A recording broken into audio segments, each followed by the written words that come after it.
Welcome to the Outdoor Survivor. Today we're going to make a fire using Vaseline and cotton balls.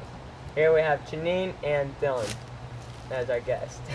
So, you'll need a plastic spoon, a bowl, and a cotton ball, as well as petroleum jelly. And then don't forget matches or lighter to light your cotton ball. So first you take the spoon to get some Vaseline out and cover the cotton ball with the Vaseline.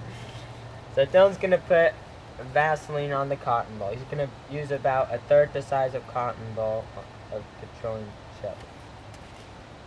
And then just cover it and smear it all around.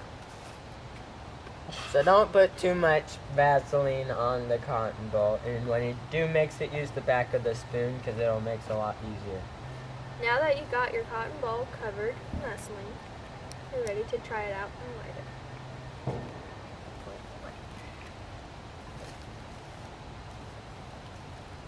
Oh wait, I have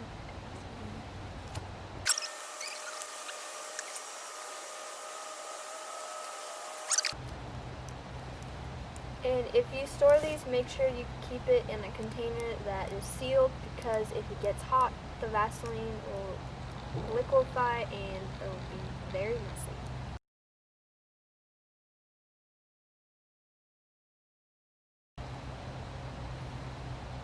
So here's a normal cotton ball without Vaseline on it, and you can see how long this one stays on fire.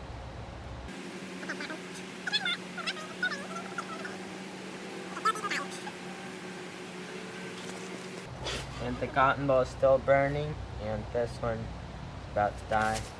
This one's still going good.